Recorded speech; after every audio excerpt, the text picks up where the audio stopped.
네, 오늘 오후 2시에 윤석열 전 대통령의 체포 방해 혐의 재판 1심 선고가 열립니다. 윤 전 대통령이 받는 재판들 가운데 처음 나오는 선고로 향후 내란 혐의 재판 결과에도 영향을 미칠 수 있다는 분석이 나오는데요.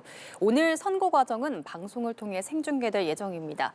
관련한 내용을 포함해서 정치권 이슈들 박원석 전 국회의원, 이용호 전 국민의힘 의원과 함께 자세히 짚어보겠습니다. 어서 오십시오. 안녕하십니까. 네, 오늘 1심 선고가 생중계가 되는데 녹화 중계가 아니라 바로 실시간 생중계가 됩니다. 2시부터. 윤 전 대통령 측은 반대했는데 법원은 생중계 하겠다 이렇게 말한 이유는 뭘까요? 일단 그 전직 대통령 재판이기 때문에 국민적 관심이 굉장히 큽니다. 그러니까 박근혜 이명박 전 대통령 재판 선고도 생중계됐던 전례가 있기 때문에 아마 이제 그런 전례를 법원은 참고한 게 아닌가 싶고요. 윤 전 대통령 측에서는 이게 이제 내란 본류 재판이 있는데 거기에 이제 부정적인 영향을 미칠 수 있다 이런 이유를 들었는데 현재 재판부는 이게 내란 본재판, 즉 그 당시 비상계엄의 위헌 위법성이나 당시에 국회의 계엄 해제 표결을 방해한거나 정치인 체포를 지시한거나 이게 이 공무집행 방해의 전제 사실이긴 하지만 법리적으로는 이렇게 연결돼 있다 이렇게 보지 않는 것 같아요. 네. 그래서 이 재판 선고 결과를 생중계한다 그래서 그게 내란 본재판에 미칠 영향도 그렇게 크지 않다 이렇게 판단을 한 것 같습니다. 그리고 지금 윤 전 대통령이 3개 특검으로부터 총 8개 기소를 당했거든요. 예. 그중에 첫 선고가 나오는 겁니다. 아무래도 이제 언론의 관심이 크고 또 국민적 관심이 크기 때문에 그런 차원에서 생중계를 허용한 게 아닌가 싶습니다. 예. 그 생중계 지금까지 그 내란 재판도 녹화 중계도 허용이 됐고 계속 생중계 녹화 중계가 이어지고 있는 거잖아요. 어떻게 보세요? 우선 그 국민적 관심이 높기 때문에 높은 사안을 그냥 어떤 언론을 통해서 그 이후에 보도하기보다는 직접적으로 중계하는 것이 공익적으로 부합한다 이렇게 판단을 했던 것 같습니다. 예. 그런 차원에서 한 것 같고요.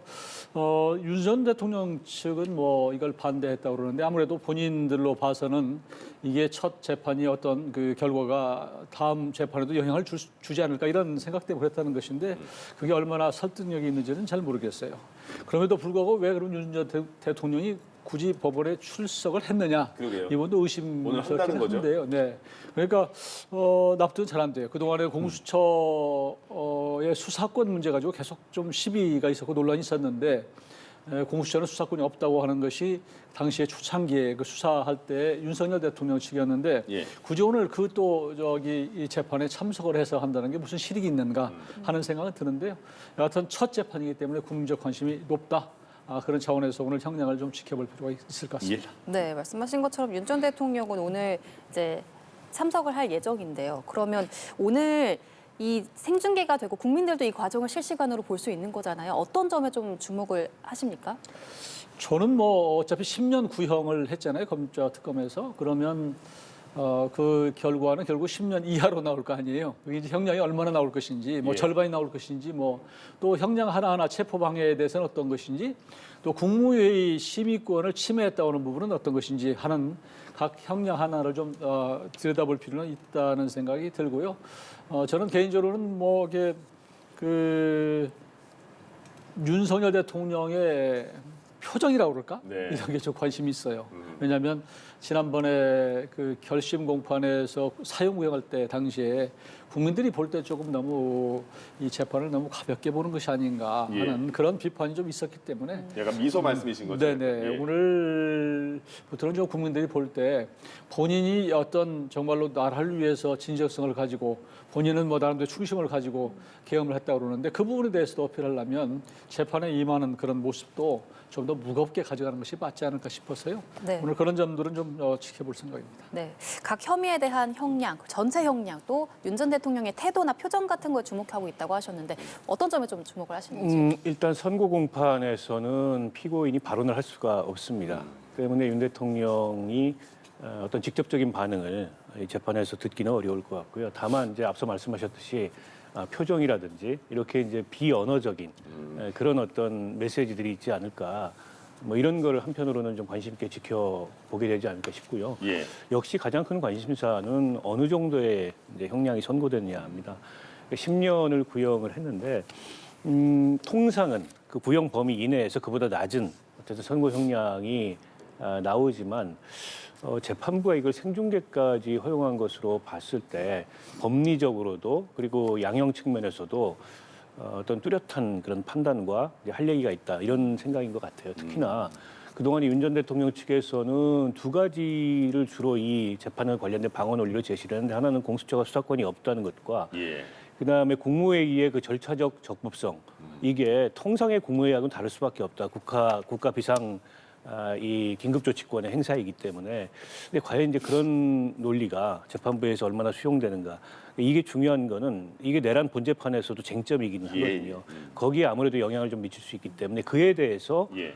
재판부가 어떤 판단을 하는지 이런 게 주된 관심사가 아닐까 싶습니다. 그러니까 말씀하신 것처럼 윤 전 대통령 측에서는 공수처가 무슨 그게 적법한 절차를 거치지 않은 것이다 이렇게 말을 하고 있는 거잖아요. 근데 그동안 법원에서는 그게 아니라는 판단을 하는 것 같고 지금 그러면 이번 재판부는 말씀하신 것처럼 생중계를 허용한다고 한다면 그런 부분에서 확실한 매듭을 지어주는 거 아니겠습니까? 그렇습니다. 이제 생중계를 허용한 게 한편으로는 이제 국민적 관심사에 부응하는 어떤 이제 공익적인 차원의 재판이기 때문에 공개하는 측면도 있지만 다른 예. 한편으로는 재판부가 상당히 어떻게 보면은 이 선고에 공을 들여서 이걸 단지 이 자료를 통해서 이 국민에게 전달하는 것뿐만이 아니라 직접 이 양형 사유나 판결문을 낭독함으로써 뭔가 이게 이제 기록을 남기겠다 이런 의지도 반영이 됐다고 봐요. 예. 때문에 그런 주요 쟁점들에 대해서 어떤 분명한 법리적인 판단, 그러니까 모호한 어떤 해석이나 이런 게 남지 않는 분명한 법리적인 판단을 내릴 가능성이 좀 높다고 보고 예. 그래서 더더욱 관심이 가는 거고요. 물론 이 재판의 판결 결과가 그 내란 재판이나 다른 재판에 직접적 영향을 미치지는 않습니다. 그러나 네. 쟁점이 중복되는 사안에 대해서는 어찌됐건 간에 그 영향을 일부 미칠 수 있고 또 이걸 지켜보는 국민들 입장에서는 이 재판부의 판단에 대해서 관심을 가지고 지켜볼 수밖에 없거든요. 그런 면에서 오늘 어쨌든 선고 결과 굉장히 주목됩니다. 예. 지난 내란 우두머리 혐의 재판 결심 공판에서 특검 측은 이렇게 언급을 했습니다. 이번 재판을 통해서 공직 엘리트들이 자행한 헌법 질서 파괴 행위를 전두환, 노태우 세력에 대한 단죄보다 더 엄정하게 단죄할 필요성이 있다 이렇게 말을 했거든요. 그럼 그 내용이 이번에도 적용이 되고 재판부가 이걸 받아들일까가 궁금한데 어떻게 예측하십니까? 저는 그 부분에 대해서 조금 달리 보는 것이 예. 공직 엘리트라고 하면 당시에 전두환, 노태우 이런 사람들은 본인이 대통령 권한대행이나 대통령이 아니었어요. 네. 그 밑에 국방부 장관도 아니고 보안사령관 이런 사람들이었단 말이에요. 그러니까 그때는 공직 엘리트라고 볼 수 있죠. 그 당시에 공직 엘리트라고 하는 게 군에서는 하나의 이제 멤버들일 텐데 예. 그 부분과 지금 아마 내란 특검에서 얘기한 것은 윤석열 대통령보다는 그 밑에 있는 뭐 김용현 전 국방부 장관이나 다른 사람들 아마 지칭했을 가능성이 높아요. 그러니까 대통령이 서로 잘못 판단을 했어도 예. 헌법과 법률에 따라서 제대로 대통령이 어떤 결정을 내릴 수 있도록 주위에서 보좌를 잘 해야 된다, 책임을 지고 예. 막아야 된다고 하는 책임감을 얘기한 것이지 그걸 윤석열 전 대통령한테 얘기한 건 아닌 것 같아요. 제가 윤 보기에는. 전 대통령이 이제 국민이 선출한 대통령이니까 포함을 당연히 시킨 게 아닐까요? 근데 본인이 결정한 본인이 비상대권을 갖고 있고 예. 국가 수반으로서 결정한 부분을 막을 수 있는 것 본인이 잘못 판단한 것을 어떻게 무슨 지금 특검 얘기한 것처럼 그렇게 얘기하는 것은 좀 예. 다른 측면에서 저는 좀 달리 보는 것이고요. 저는 오늘 이제 여러 가지 이제 혐의 가지고 하는데 체포방해 관련해서는 당시에 지금 2년 전 12월로 돌아가 보면 당시에 그 공수처가 이 내란 혐의를 수사할 권한이 있느냐 갖고 상당히 논란이 있었어요. 네. 왜냐하면 민주당에서 당시에 검경 수사권 조정을 해서 내란 같은 혐의는 경찰이 하게 돼 있습니다. 그건 분명히 나와 있는 것인데 당시에 공수처가 대통령의 직권 남용을 수사를 하면서 내란 관련을 인지한 것처럼 해가지고 사실 곁다리로 수사해서 이게 본안이 되어버리는 이런 예. 일이 있었기 때문에 당시에 법원 내에서도 이 서부 내에서도 이게 논란이 있었던 것이거든요. 그래서 당시에 체포 방해 관련해서는 윤석열 전 대통령 측에서는 이건 공수처가 수사권 행사하는 건 우리는 인정할 수 없다 이런 논란이 있었기 때문에 예. 이 부분에 대해서 재판부가 또 어떻게 판단할지 이런 걸 좀 지켜볼 필요가 있는 것 같고요. 또 국무회의 심의권을 침해했다고 하는 이런 부분도 있는데 예. 국무회의라고 하는 것은 이제 헌법에 보면 비상계엄을 하기 위해서는 국무회의 심의를 거쳐하도록 돼 있단 말이에요. 근데 이게 심의를 한다고 하는 것은 의결을 꼭 요하는 것은 아니란 말이에요. 그러니까 네. 심의 자체. 그 당시에 지금 계엄 당시에 보면 뭐 2분짜리 저기 그 심의 국무회의를 했다고 그러는데 당시에 거의 대다수는 다 반대한 것으로 지금 나와 있고 오로지 김용현 이제 저 국방부 장관만 찬성한 그런 케이스인데 아마 다 반대했어도 윤석열 전 대통령 스타일로 뭐 고했을 가능성이 높기 때문에 심의권을 침해했다고 하는 게 그 당시에 불출석한 연락 안 사람들 얘기인데 국무위원. 그분들이 왔어도 무슨 실익이 있을 것이며 또 실제로 그 사람들 내가 침해를 당했다 이렇게 얘기하는 것이 없기 때문에 예. 실제로 이 부분에 대한 형량이 또 어떻게 나올지 관심이 있습니다. 그러니까 체포방해 혐의 징역 5년이고요. 총 구형 10년 중에 국무위원 심의권 침해, 뭐 허위 공보, 비화폰 기록 삭제, 징역 3년. 사후 계엄 선포문 작성과 폐기 징역인 합쳐서 10년인데 그럼 요 크게 세 그룹인 거잖아요. 네, 그렇습니다. 그거에 대해서는 그 어떤 부분을 가장 그럼 관심 있게 보시는 거예요? 뭐 각각에 대해서 그 양형 사유와 그 판단을 내릴 텐데요. 예.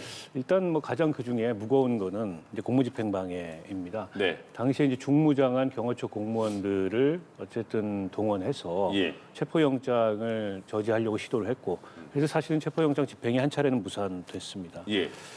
그리고 이제 두 번째 만에 성공을 했는데 두 번째 당시에도 윤석열 전 대통령은 어쨌든 경호처가 체포영장을 적극적으로 저지할 것을 지시했지만 경호처 공무원들이 그걸 따르지 않아서 체포영장 집행이 이루어진 거거든요. 예. 그 부분에 대해서 특수공무집행방해를 적용을 했는데 이 특검의 구형을 보면 실제 이 양형 기준보다 좀 높은 형을 구형을 했습니다. 네네. 특수공무집행방해 이 가중 그 구간치가 1년에서 4년인데 이거 5년 구형을 했거든요. 예. 그 부분에 대해서 재판부가 어떻게 판단을 할지 그걸 좀 지켜봐야 돼서 그게 가장 이제 중한 혐의라고 볼 수 있을 것 같고요. 앞서 말씀하셨던 예.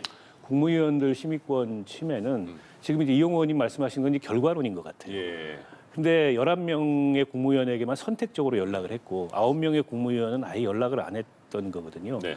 이제 거기서부터 이제 직권남용 그 혐의가 좀 성립된다고 생각을 하고요. 그리고 물론 이제 국무위원회 의결을 거치는 건 아니지만 심의 자체가 어쨌든 계엄 선포의 필요적인 전제 조건입니다. 근데 9명의 국무위원은 아예 연락조차 받지 못했다는 것은 결국 이 국무위원회를 아주 형식적인 그냥 이 통과 절차로 생각하고 실제도 그렇게 현실 결과가 나타났던 거 아니겠습니까? 그런 면에서 거기에 직권남용 혐의가 성립될 수 있다는 생각이 들고요. 그리고 마지막에 이제 뭐 그 허위 공문서 등등은 사후에 이제 계엄 선포문을 작성했다 폐기한 그러니까 한덕수 총리 등이 받고 있는 혐의와도 연관이 돼 있어서 아마 그것도 유죄 가능성이 저는 높다고 봅니다. 그래서 결과적으로 뭐 얼마나 그 형량이 선고될지는 모르겠지만 저는 구형량에 거의 준하는 그런 중형이 선고될 가능성도 상당히 있다 이렇게 예. 생각합니다. 예. 그럼 이번이 네. 계엄이라고 하는 게 사실 이런 일이 처음이잖아요. 사실. 네. 그렇기 때문에 이번 이제 첫 선고도 굉장히 중요하다고 생각해요. 아마 사법부에서 어떤 그 판례가 새로 나오는 것이거든요. 1심이기는 하지만 예. 그래서 굉장히 관심이 높은 것이고 다시 말씀드리지만 공수처가 당시에 수사를 하는 게 권한이 있느냐 하는 이 수사의 첫 단추가 제대로 끼워져 있느냐라고 하는 부분에 대한 재판부의 판단도 매우 중요하다고 생각합니다. 왜냐하면 지금 처음에 이 수사를 시작한 것은 내란이 아니라 직권 남용으로 시작을 했는데 직권 남용에 대한 수사는 물론 공수처가 가능하지만 현직 대통령에 대한 그 직권 남용은 수사가 안 되게 돼 있어요. 형사 소추가 안 되기 때문에 그러니까 처음부터 안 되는 걸 시작했다라고 하는 것이 그 당시에 문제 제기였고 상당수의 그 당시에 그 법조인들도 그런 의견에 동조를 했던 것이 사실이고요. 또 하나는 그 과정에서 지금 우리가 많이 이제 잊혀졌지만 그 공수처가 처음에 압수수색과 통신영장 조회 이런 것들을 중앙지법에다가 서울중앙지법에다 냈는데 그게 기각이 됐단 말이에요. 근데 이걸 뭐 아닌 것처럼 나중에 또 얘기가 돼서 논란이 됐고 그래서 중앙지법은 이제 공수처는 이게 잘 믿을 수가 없다. 그러니 서부로 갔죠. 서부지법으로 갔잖아요. 그래서 당시에 또 영장 쇼핑이라는 얘기가 상당히 많았었거든요.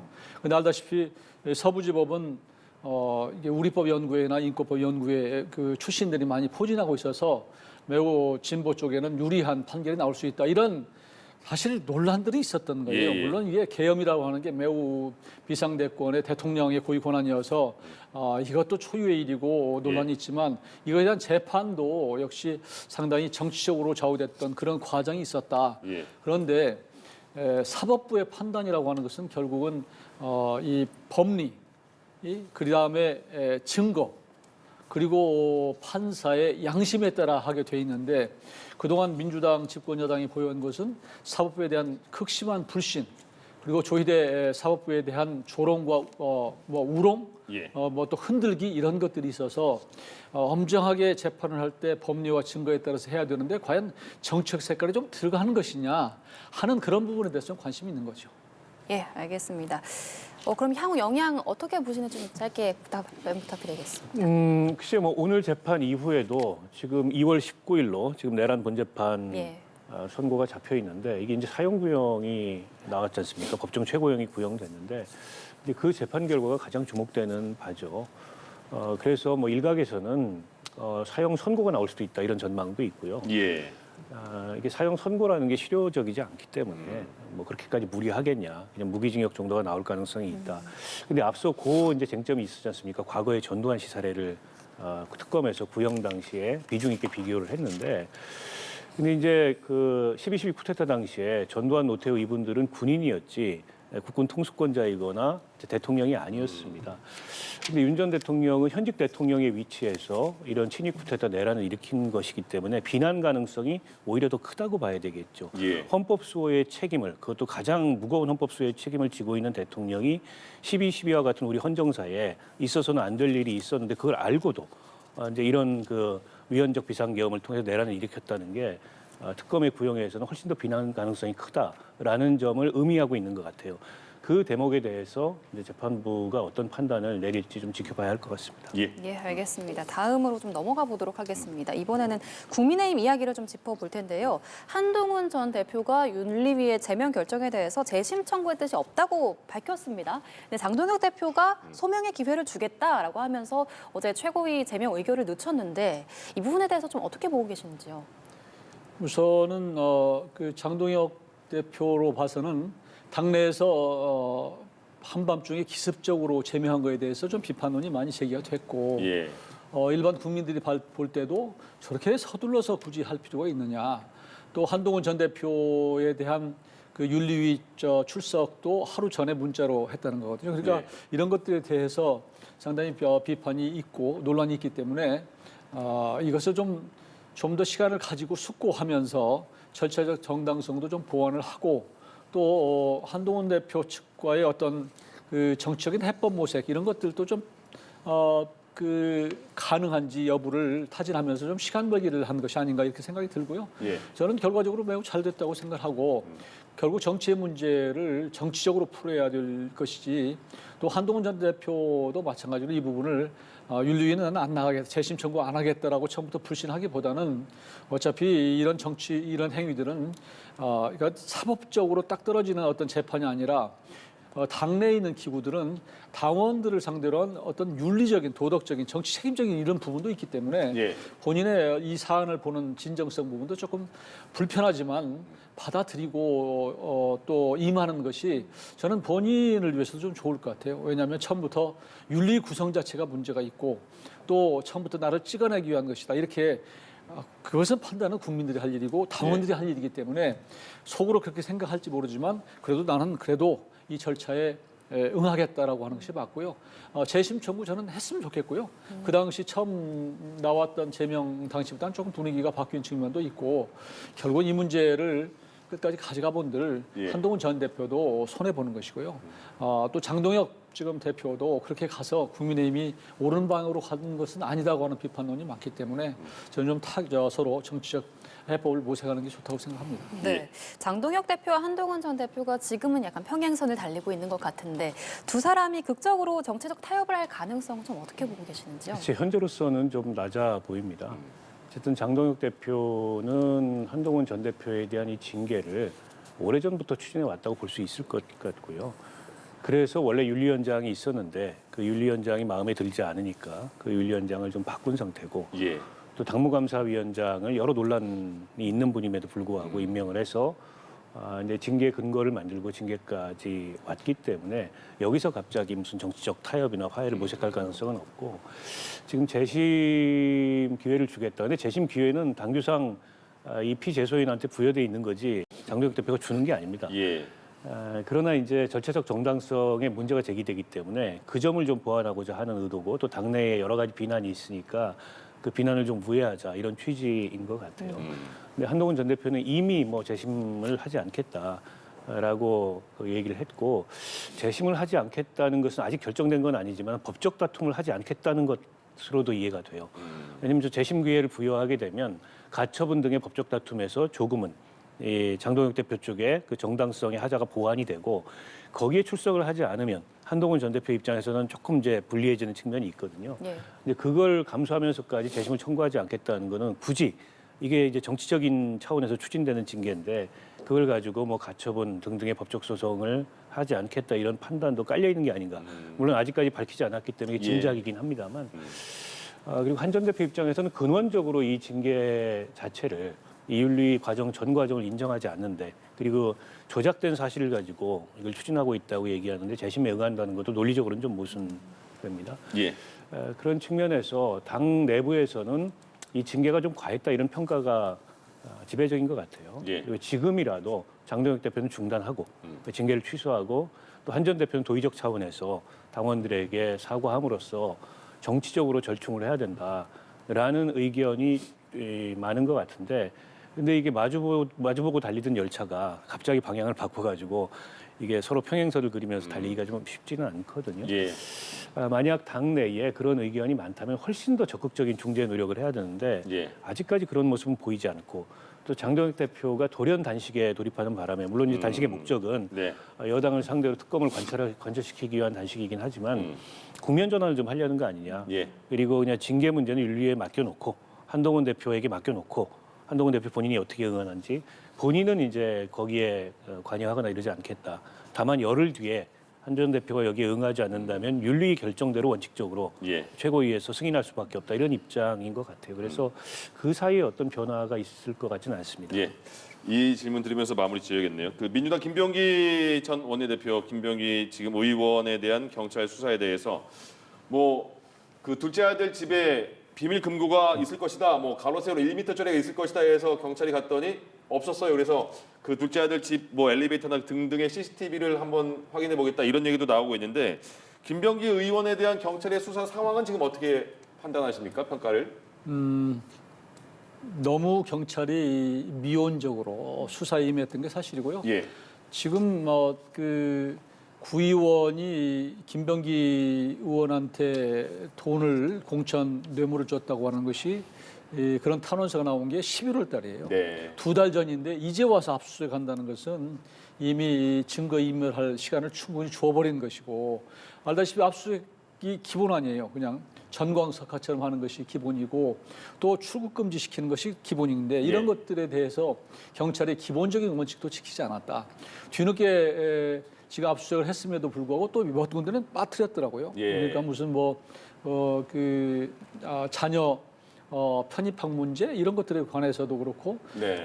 굉장히 허술하게 진행이 되고 있구나. 그래서 여전히 김병기 의원이 집권 여당의 원내대표였던 것의 어떤 위세를 지금도 경찰이 이 꺼진 불도 다시 보자 뭐 이런 차원에서 조금 무서워하는 거 아닌가. 국민들 시각에서 그렇게 보는 거예요. 예. 그렇기 때문에 좀 경찰이 이 지휘고하를 막론하고 이런 부분에 대해서 엄정하게 수사라는 늘 이재명 대통령의 어떤 지시대로 정말로 경찰이 사활을 걸고 조직의 명운을 걸고 수사하는 모습을 보여줬으면 좋겠다. 저는 그렇게 생각합니다. 예. 김병기 의원에 대한 경찰의 지금 수사 상황은 어떻게 판단해야 될까요? 뭐 말씀하셨듯이 좀 늦었고 예. 그리고 좀 허술해 보이는 게 사실입니다. 그러니까 경찰이 그동안에 김병기 원내대표에 대한 민주당 내부의 여권 내부의 온도를 좀 눈치를 봤던 것 같아요. 근데 여권 내부에서 이제 선전에 나서니까 그때서야 강제 수사에 나선 게 아닌가 이렇게 해석이 되고요. 예. 그러면 이제 경찰 수사의 공정성이 지금 의심받는 상황이잖아요. 열심히 수사를 해야죠. 그래서 네. 지금 뭐 이렇게 사라졌다는 증거들을 좀 찾고 경찰 수사가 뭔가 이게 엄정하게 진행이 되고 있다라는 걸 보여줘야 지금 국회에서 이 공천원금 문제 특검해야 된다. 김병기, 강선우 특검해야 된다. 이런 주장까지 나온 마당에 경찰 수사가 의심받지 않을 텐데 아직까지는 이제 경찰 수사에 대한 신뢰를 충분히 확보하지 못한 것 같고 그거는 강선우 의원에 대한 수사에도 마찬가지입니다. 예. 벌써 이 사건이 알려진 지 20일이 지났는데 다음 주에나 강선우 의원을 소환한다는 그러게요. 거잖아요. 20일 날. 근데 소환해서 강선우 의원에 대해서 어떤 혐의를 적용하고 또 구속영장 신청 여부를 포함해서 심정치를 어떻게 하는지 다 국민들이 지켜보고 있거든요.